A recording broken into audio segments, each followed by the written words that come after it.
isso que A melhor maneira de assaltar um banco é administrar. A nacionalização é um embuste. Porque é que alguns destes créditos não são recuperados? Eu não entendo.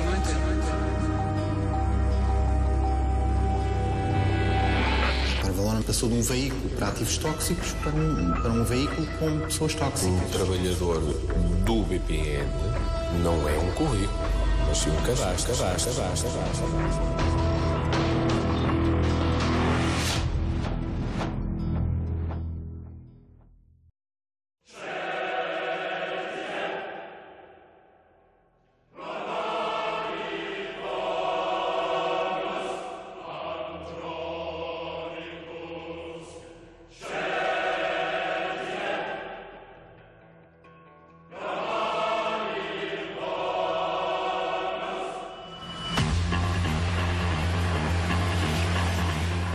...260 km/h de velocidade máxima, 8 segundos do 0 aos 100. No pós-guerra dos excessos, não haveria criação mais perfeita. O primeiro foi apresentado em 1954, em Nova Iorque, contrariando a tradição da marca alemã, que sempre escolhera o país natal para lançamento de novos modelos. O 300 SL Asas de Gaivota que vos enche o ecrã é carro obrigatório em qualquer coleção de Mercedes. Em setembro de 2013, uma das mais credenciadas leiloeiras do mundo aceitou vender em bloco uma das mais importantes coleções de Mercedes de todos os tempos. Um Asas de Gaivota, igual a este, foi arrematado por 877 mil euros. 100 anos de registro da marca alemã em 74 peças únicas, propriedade de um único homem, ainda por cima português. A única forma realmente de juntar, no fundo, uma coleção de tantos automóveis em pouco tempo é, de facto, um orçamento grande, não direi ilimitado, mas quase, não é? O homem da fotografia chama-se Ricardo Oliveira. Chegou a ser um importante acionista individual da SLN Valor, empresa do universo SLN BPN. Ricardo Oliveira dava instruções de acomodamento do Mercedes-Benz 380K Sport Roadster de 1933, vendido por 618 mil euros, um valor ligeiramente acima do preço de referência. Dos 74 carros do leilão, 27 chegaram ou ultrapassaram ligeiramente o preço de referência. 39 ficaram abaixo ou muito abaixo. Deu a ideia assim um bocadinho de uma liquidação total, não é? Que de facto nunca é bom para o negócio. Há automóveis que inclusive foram vendidos por 50% abaixo da estimativa mais baixa.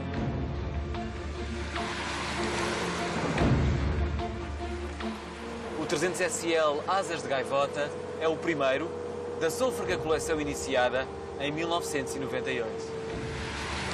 Os 12 milhões apurados, incluindo a comissão da leiloeira, e os 9 carros que ficaram por vender, entre eles o Mercedes 540K Cabriolet, o carro mais caro da coleção, foram arrestados por intervenção direta e rápida do Ministério Público Português.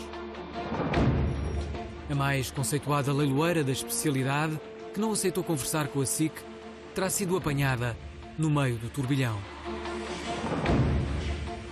A Parvalorum, a empresa que gera os créditos do BPN, reclama uma dívida superior a 32 milhões de euros a Ricardo Oliveira.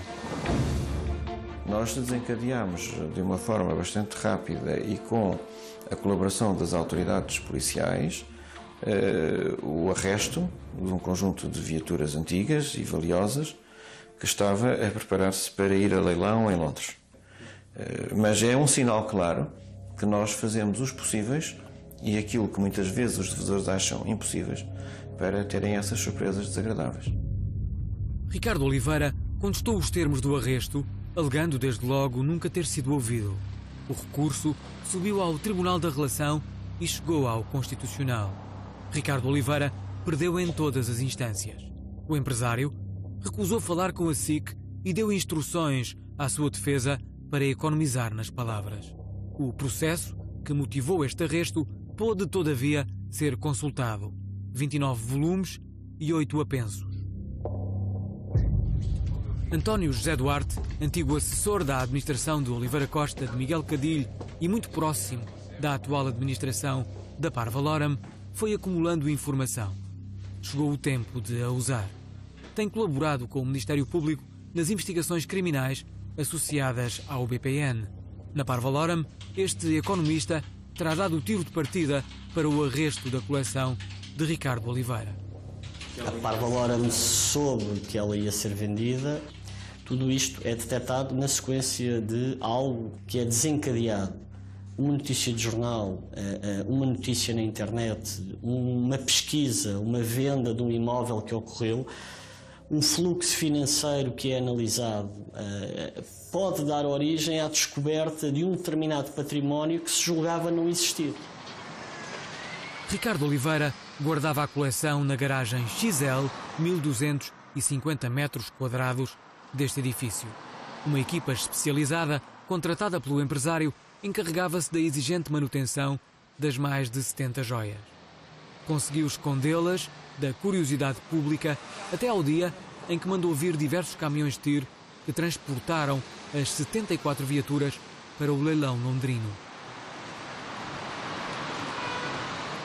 Nesse dia, Jaime Caetano estava de folga e não viu partir os carros. O porteiro era, todavia, dos poucos, com via verde para os apreciar. Era muita vez que era o que eu tinha a ordem de entrar ali, porque era porteiro aqui no prédio. E o que é que lá havia dentro? Carros, muitos carros daqueles caríssimos. Sim? Sim. Lembra-se da marca? Era tudo Mercedes. Tudo Mercedes. Era tudo Mercedes. A Parvaloram pediu celeridade ao Ministério Público e obteve-a. Ainda assim, a ordem de arresto só foi acionada já a última licitação deixara vazio o distinto parque de exposições em Chelsea, onde decorrera o leilão. Salvaram-se os 12 milhões apurados e as 9 viaturas que não foram vendidas. A liquidação total da coleção lançou a desconfiança. Na peça jurídica que decreta o arresto, essa desconfiança transformou-se na suspeita de que o património do empresário pudesse, de repente, desaparecer, dissolvido em dinheiro vivo que já não deixaria rastro. A partir de janeiro, Ricardo Oliveira será visita frequente do Campos da Justiça, em Lisboa. A primeira sessão do julgamento, onde está pronunciado pela prática de um crime de burla qualificada e outro de fraude fiscal, tem data de arranque marcada para dia 6. Para além de estar sujeito a termo de identidade e residência, o empresário teve de entregar ao tribunal uma caução económica de 5 milhões de euros, uma das maiores, se não a maior de sempre, decretada pela Justiça Portuguesa. A defesa de Ricardo Oliveira contestou o fundamento e o montante, mas o juiz de instrução manteve tudo sem baixar um cêntimo. À ordem do tribunal não está o dinheiro vivo, mas sim 800 mil ações de uma empresa solvente, propriedade do empresário. No processo que envolve Ricardo Oliveira e que o juiz de instrução mandou para julgamento, o Ministério Público identifica uma longa lista de negócios apadrinhados por Oliveira Costa, todos colocando Ricardo Oliveira no papel de testa de ferro da administração da SLN. O empresário financiava-se no banco e adquiria ativos cuja compra ele próprio sugeria. Os bens ficavam em nome dele, mas na prática eram investimentos da SLN. Terá sido a forma encontrada pela administração de Oliveira Costa para ocultar património, escapando assim ao olhar da supervisão do Banco de Portugal. Se o jogo tivesse sido claro, o regulador rapidamente perceberia que a holding proprietária do banco não poderia dilapidar recursos para lá dos limites razoáveis. Na tese do Ministério Público, Ricardo Oliveira limitava-se a encaixar avultados lucros sem gastar um cêntimo, ou seja, usando o dinheiro do banco. Os exemplos são diversos. Um deles, amplamente descrito na acusação, coloca no centro da história a herdade da miséria, no concelho de Lagos, território escondido, quase inacessível, localizado muito para lá da fronteira da urbanização desenfreada, Algarvia. Neste santuário, Ricardo Oliveira terá proposto à administração de Oliveira Costa desenvolver um projeto imobiliário na área do turismo. Comprar a propriedade por 195 mil euros, 4 anos depois transferiu-a para o universo SLN por 32 milhões e 500 mil euros. Era do conhecimento público, como prova a ata da reunião da Câmara de Lagos de 21 de julho de 2004, que o plano diretor municipal impedia valorizações turísticas ou imobiliárias na herdade da miséria. Ainda assim, a dupla Oliveira Costa-Luís Caprichoso, que geria a SLN, pagou o acordado. O Ministério Público assinala que a aliança entre Oliveira Costa e Ricardo Oliveira se desfez abruptamente entre 2004 e 2005. Na sequência dessa ruptura, foi assinado um protocolo de saída que, na tese da acusação, gerou avultados lucros para Ricardo Oliveira. A dívida de 32 milhões e 200 mil euros que a Parvaloram hoje reclama ao empresário resulta desse enigmático protocolo de saída. Num e-mail que nos enviou, a defesa de Ricardo Oliveira economiza nas palavras: o empresário não reconhece a existência de qualquer dívida à Parvaloram. A sério? No nosso entender, obviamente que deve, e os nossos advogados têm tido contactos e reuniões e conversações com os representantes do Sr. Ricardo Oliveira, o que também é um pouco insólito para quem nada deve. Na contestação que faz à acusação, reclamando a inocência do seu cliente, a defesa afirma que só em 2 negócios o universo BPN lucrou 108 milhões e 250 mil euros à custa de Ricardo Oliveira. O tribunal ouvirá as diferentes versões e agirá em conformidade. A coleção de Mercedes, garantia do Estado em caso de vitória, continuará arrestada. Nós não estamos aqui para oferecer nada a ninguém. Não estamos aqui para oferecer quintas, não estamos aqui para oferecer ativos, não estamos aqui para oferecer empresas, mas estamos aqui para recuperar créditos. A montanha de créditos por cobrar, estacionada na Parvaloram, é gigantesca. 4,5 mil milhões de euros. Eu ficaria imensamente satisfeito se a empresa a prazo conseguisse recuperar entre 65% a 70% desse crédito.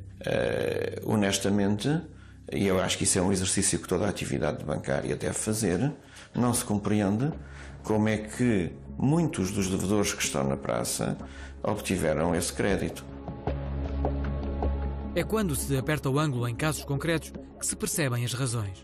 O caso é político e merece detalhe. Rio Frio é território a perder de vista. O longo deserto da margem sul, como foi classificado pela infeliz ironia política, foi passando para as mãos de um escasso número de proprietários, provavelmente engodados pela construção do novo aeroporto e pelas mais-valias que a obra eternamente adiada do regime lhes poderia proporcionar. É um maná agrícola rodeado de vinha e com dedicação apurada à produção de cavalos lusitanos.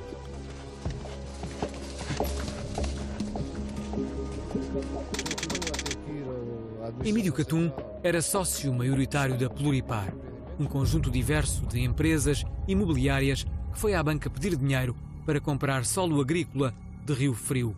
Planos de rentabilização não faltavam. A banca viu na ideia filão e arriscou, soltando o dinheiro fácil. O BPN foi em mãos largas. A dívida do universo Pluripar de Emílio Catum chegou aos 170 milhões de euros. Nos anos 80-90, a geografia natal do empresário explodiu de imobiliário. Nessa época, só as leis da República pareciam travá-lo. A Administração Central, se não quer especulação, tem efetivamente uma coisa a fazer. É rapidamente dar respostas às propostas que para lá seguem.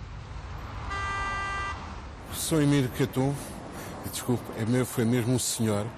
Aliás, se calhar 50%, metade do monte isto terá sido construído pelas empresas dele e do seu primo, o Sr. Carlos Costa, e continua a ser uma pessoa altamente respeitada. Orlando Carvalho é administrador de insolvência da Monte Terras, porque não há bem que sempre dure. crise que houve no BPN também conduziu um pouco a esta situação. Esta foi a última obra da Montiterras. No final de agosto de 2011, os credores de Emílio Catum e do sócio não quiseram esperar mais tempo e pediram a insolvência do grupo empresarial. Os bancos credores recuperaram as garantias a preços de mercado. Hoje têm monos à espera de comprador. A Parvaloram, como não é um banco, não vende património, só aceita dinheiro ou garantias que o possam gerar. Se calhar ainda temos aí os créditos 5 a 6 milhões para tentar realizar a Parvaloram. A dívida de Emílio Catum à Parvaloram ultrapassa o universo Montiterras. O empresário já foi um dos maiores devedores ao grupo público que gera o lixo tóxico do BPN. 1/7 dos ativos do banco. A Galilei, o universo empresarial que sucedeu à SLN, veio em salvação do empresário da Margem Sul. Por 10 milhões de euros, comprou-lhe a Pluripar e Catum libertou-se desse fardo. Nesta fase, deve 20 milhões de euros. Emílio Catum alegou problemas de saúde para recusar falar com a SIC. A Galilei lidera isolada a lista dos maiores devedores da Parvaloram. A dívida reclamada pela Parvaloram é de 1.300 milhões de euros. A Galilei já reconheceu 470 milhões que promete pagar nos próximos 20 anos, dando como garantia ideias e projetos na vasta área agrícola de Rio Frio. Todo aqui este universo que estou falando tem cerca de 2 milhões e qualquer coisa de possibilidade de edificabilidade. Mas, simultaneamente com isto, há qualquer coisa que talvez não seja mais valiosa, que é o facto de haver ali projetos agrícolas. Tudo o que gerarmos é para pagar ao Estado, não é? Mas isto é bom, porque estabilizou, enfim, não fomos à falência, enfim. Foi talvez dos processos mais complexos, mais trabalhosos e mais melindrosos que nós tivemos que acompanhar, intervir e, de uma certa forma, levar a bom porto. A passagem do tempo não perdoa. O luxo, assinado pelo arquiteto que na década de 90 do século passado representava o último grito do traço, caminha apressado para a decadência. Ainda em tempo de vacas gordas, a obra custou muito mais do que o bom senso poderia esperar. Construir uma marina era, por esses dias, sinónimo de muito betão. Se a Marina da Albufeira estivesse sozinha, sem o imobiliário, sem os encargos que o imobiliário trouxe atrás, sem este parque de estacionamento que custou 12 milhões de euros e tem rendimento de 15 mil euros por ano, se a Marina estivesse sozinha, era um caso de sucesso. Portanto, esta Marina custou-nos 25 milhões de euros, é muito dinheiro. O imobiliário foi a causa, digamos assim, do descalabro. No parque de estacionamento caberiam sem grande dificuldade todos os carros da Albufeira, com alguma boa vontade, todos os carros do Algarve. Como é que é possível, com garantias tão baixas, fazerem-se empréstimos tão avultados, não é? Noutros tempos tudo era possível, como todos sabemos, não é? Os empreendedores irmãos Cavaco, construtores civis e promotores imobiliários financiavam-se como queriam no BPN de Oliveira Costa, dando como garantia 3 palavras-chave: elevadas expectativas de rentabilização. É certo que o imobiliário chegou a dar mais dinheiro do que a droga, mas haverá bem que sempre dure? O bloco de empresas que explora a Marina entrou no vermelho e só um milagre o poderia salvar. Nós situamos a dívida em cerca de 71 milhões de euros. E é um caso típico de que a depreciação de valor e a degradação das expectativas do credor ocorriam em cada dia que passava. Conjuntamente com o devedor, é justo que se diga, acordámos a realização de um PER, recorremos a fundos comunitários também com a autarquia e temos hoje um processo de desenvolvimento e um processo de recuperação daqueles ativos que é nossa convicção que nós vamos conseguir recuperar a totalidade do crédito. Estou bastante otimista. Vai ser difícil, sem dúvida, porque o imobiliário está como nós sabemos, não é? E isto é para além de ser turístico, é um projeto também imobiliário, mas dado o tempo que temos para realizar essas vendas, estou convencido que vamos conseguir levar a bom porto este projeto. 20 anos, não é? 20 anos. Há devedores e devedores. Há muitos devedores que agem e que têm atitudes como se fossem credores.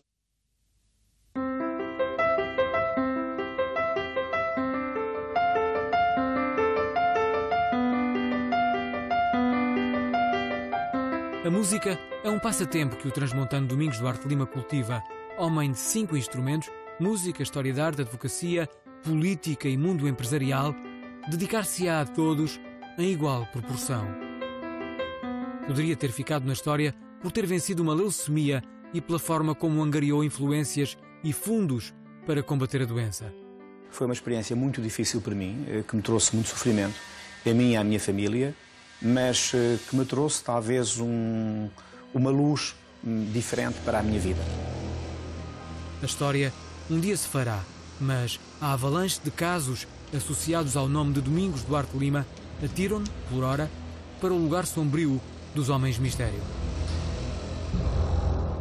No campus da Justiça está na reta final o processo crime Homeland, onde o advogado empresário responde à acusação de burla qualificada ao BPN, branqueamento de capitais e abuso de confiança na forma agravada.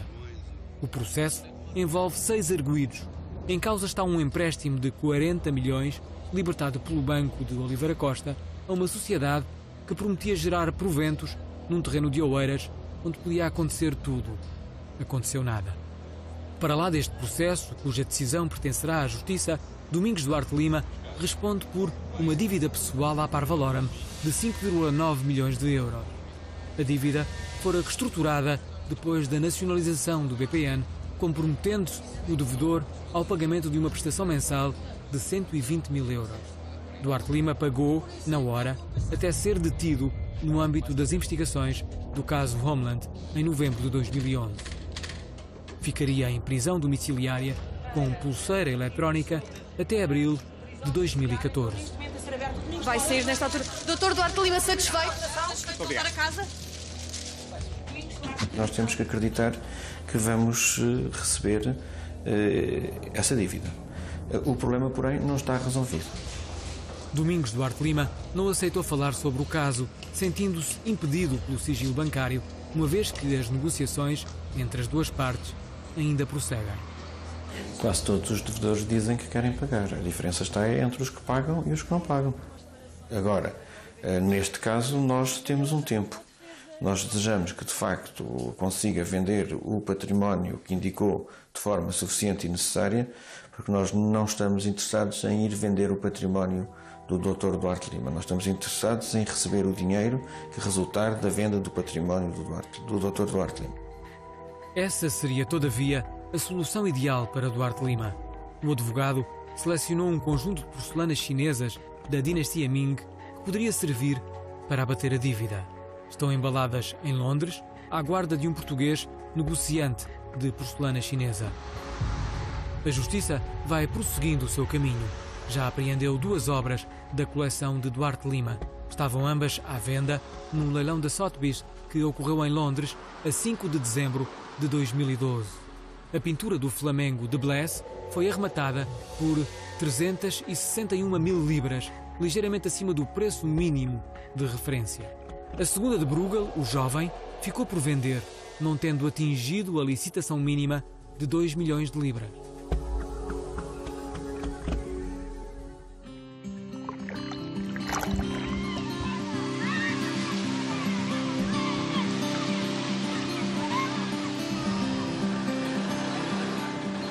Os últimos turistas da época despedem-se da ilha. Falta pouco para que o Porto Santo mergulhe na solidão do inverno. A época baixa costuma ser realmente muito baixa. Filipe Menezes de Oliveira conquistou uma das câmaras mais endividadas do país. Queixa-se de barriga cheia porque o antecessor deixou obra. No subsolo da praça, um parque de estacionamento vazio. Na praça, os edifícios da Câmara e do Centro Cultural. 2 símbolos da cultura despesista, rapou o cofre. Estamos vinculados por mais de 14 anos a cumprir um plano de ajustamento financeiro rígido que traz, obviamente, tem levado a que muitas pessoas, muitos particulares, tenham que pagar impostos altos. No lado mais nobre da ilha, no lugar de onde só se vê o mar, há uma língua de terra por desbravar. Os proprietários tinham planos que nunca avançaram e muito dinheiro de impostos municipais que nunca pagaram. Refiro-me aqui claramente a uma situação de uma empresa Calor Real. Estamos a falar de mais de 2.800.000 euros em impostos.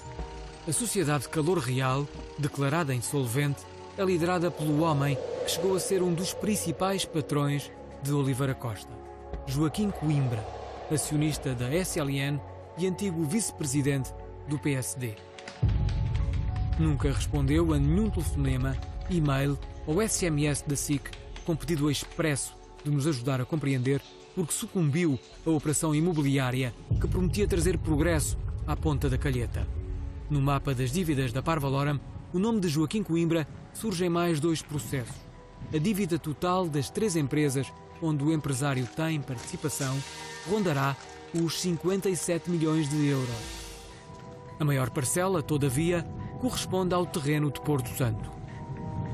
Joaquim Coimbra e os sócios foram ao BPN buscar 40 milhões de euros para desenvolverem o projeto e construí-lo peça a peça. Deram como garantia o terreno, assim, natureza em estado selvagem. Que o dinheiro saiu do banco, ninguém duvida. Que o projeto nem sequer deu entrada na Câmara, também não. Infelizmente, 3 anos envolvido é com muita pena. Lamentavelmente que não temos essas unidades hoteleiras em curso. A avaliação mais recente, feita ao terreno, admitindo uma possível rentabilização urbanística, fixa o valor nos 22 milhões de euros.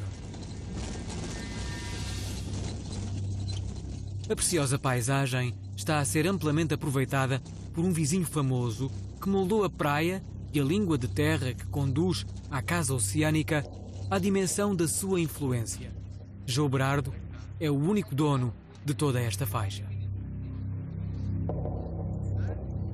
Em 1996, o empresário madeirense pagou 1,5 milhão de euros por um dos últimos paraísos do Algarve, a Quinta da Rocha, 200 hectares, a abraçarem a Ria de Alvor. À luz das restrições ambientais legalmente aplicadas a este território, algumas impostas pelo direito europeu, a Quinta da Rocha é exclusivamente para que os olhos se percam na paisagem. Aqui, a natureza tem lugar de culto, os deuses desta história são os sapais. Do ponto de vista ambiental, os sapais são sempre zonas de esponjas para absorverem cheias, são zonas de nidificação de aves. Ainda assim, nestes 200 hectares, o empresário João Berardo conseguiu legalizar 18 edificações a partir de casas de apoio à agricultura, incluindo uma vacaria. Poderia criar um projeto ambientalmente sustentável, jamais atiçar um furacão urbano dos que geram elevadas mais-valias em curtíssimos períodos. E depois houve alguns resultados. Quando comprou a Quinta da Rocha por 15 milhões de euros, Aprígio Santos agiu, ele próprio, como um furacão. Havia planos para vender a propriedade por valores muito superiores, entre 30, 40, 50 milhões de euros. Só pode ter esse valor se se destruir tudo o que há. Provavelmente passou-lhe pela cabeça que seria fácil desfazer-se daqueles constrangimentos ambientais sem grande luta. O azar dele foi, de facto, ter feito as coisas muito mal. Portanto, não quis dialogar, destruiu antes de perguntar. O azar de Aprígio Santos foi ter por vizinha a Associação Ambientalista A Rocha. E a lenda de David contra Golias deixou de ser apenas lenda. Aprígio Santos comprou a Quinta da Rocha em 2006. Destruir os sapais ter-se-á tornado uma espécie de obsessão. O que vi foi, de facto, a destruição total de um sapão que estava num excelente estado de conservação, com a queimar a vegetação toda, arrancá-la, a mobilizar o sol total e completamente, por várias vezes. Intensa carga animal. O caso percorreu todas as instâncias judiciais. Aprígio foi condenado. Os sapais serão um território sagrado até que regenerem. Aprígio Santos e o advogado que o representa ignoraram os diversos pedidos da SIC para uma entrevista. Construtor, promotor imobiliário e homem do futebol, líder absoluto da Naval 1º de Maio. Estar 112 anos à espera deste momento. E é bom ter acontecido comigo. O empresário deve 600 milhões de euros à banca, incluindo 150 milhões à Parvaloram. Uma parte dos 600 milhões, 120 milhões de euros, foi colocada num fundo de capital de risco que irá gerir ativos imobiliários propriedade das empresas de Aprígio Santos. A Parvaloram terá uma participação simbólica no fundo. Metade do capital corresponde a ativos colocados por um dos bancos credores, o Montepio. Um dos ativos que o banco decidiu colocar no fundo foi a Quinta da Rocha, que, segundo a SIC apurou, foi avaliado em 17 milhões de euros. 17 milhões no santuário onde o tribunal impediu de vez o crescimento do betão. O Montepio recusou prestar esclarecimentos à SIC. Como outros antigos acionistas da SLN, Aprígio Santos criou um império de empresas na área do imobiliário. Financiava-se, investia e lucrava. Até que a bolha rebentou. A facilidade com que os bancos desbloqueavam verbas pesadas a troco de garantias imaginárias foi a agulha que fez explodir o balão virtual. Mas não se sente aqui sozinho demais? Não, porque eu não tenho ouro. Tenho prata, concertos de relógios, que é agora aquilo que dá, é o forte daqui da casa agora. Em 1956, quando eu vim para cá, quem trabalhava aqui e esteve aqui há bocadinho é o Dr. Mário Soares. Ele tinha escritório aqui neste prédio? No andar direito. Olha, no sítio onde o Fernando Pessoa, no mesmo andar que o Fernando Pessoa tinha uma empresa de consignações e apresentações. Há meia dúzia. Muito obrigado. Igualmente. Vítor, 83 anos, assiste impávido à morte do prédio. Olha, o senhor quanto é que paga de renda aqui do espaço? 60,98. E paga a quem? Paga à Riviera. É do Sr. Aprígio Santos, não é? Sr. Aprígio Santos. O empresário Aprígio Santos é dono de todo este bloco. A placa da autarquia avisa que as obras, iniciadas pelo proprietário, carecem de licença para avançar. Desde então, o abandono seguiu a galope. O embargo das obras não impediu que o prédio fosse sucessivamente hipotecado, tornando-se cada vez mais uma garantia virtual. Aprígio pedia, os bancos emprestavam. Por 5 vezes, o velho prédio do relojoeiro Vítor serviu para tudo. Garantiu um empréstimo do BCP superior a 5 milhões de euros à sociedade Aprígios, integrou um segundo de 94 milhões, igualmente do BCP, à Riviera, outra empresa de Aprígio Santos, e voltou a garantir um terceiro de 39 milhões do BPN, desta vez à sociedade Grado, na mesma morada de todas as outras e do mesmo proprietário. Junta-se à coleção uma penhora e uma hipoteca da autoridade tributária. Mas ele nunca lhe fez nenhuma proposta? Fez. Eles queriam-me oferecer outra casa e eu não aceitei. E então aparece-me aqui um engenheiro e um doutor, a mando do Aprígio. Passados uns dias vem aqui a polícia, o subchefe e dois guardas. O senhor tem alvará? Não contente, aparecem-me os bombeiros. Aparecem-me os bombeiros e perguntam: o senhor tem extintor? Olha, está ali. Mas está em ordem? Está. Então o senhor tem um extintor? Só. Então se aquele se avaria, chama os senhores.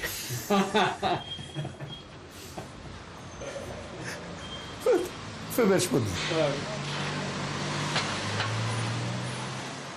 O prédio, hipotecado até às fundações, foi avaliado pelo principal banco credor em 3,5 milhões de euros. Se um dia for vendido, a Parvaloram, dona da terceira hipoteca, só receberá 20% da verba que ultrapassar o valor da avaliação. Um quase nada, ligeiramente melhor do que nada. No final deste ano, a Parvaloram terá recuperado o equivalente a 815 milhões de euros. numa carteira de dívidas superior a 4 mil milhões. Cada cêntimo cobrado seguirá, todavia, para os cofres da Caixa Geral de Depósitos. O país não terá direito a nada. Após a nacionalização do BPN e de quantificado o buraco, manter o banco a funcionar e limpá-lo para ser vendido custou 4 mil milhões de euros. Dinheiro injetado pela Caixa Geral de Depósitos. Essa dívida foi assumida pela Parvaloram, que a amortiza anualmente e com juros. Se os devedores do BPN, muitos deles carrascos do banco, não pagassem, o buraco ultrapassaria os 8 mil milhões de euros. A recuperação prossegue em marcha lenta. Rápida foi a saída do dinheiro, quando o banco decidiu distribuí-lo em massa para pagar projetos virtuais. É esta a história do BPN. O problema da história, sobretudo quando má, é que teima em repetir-se.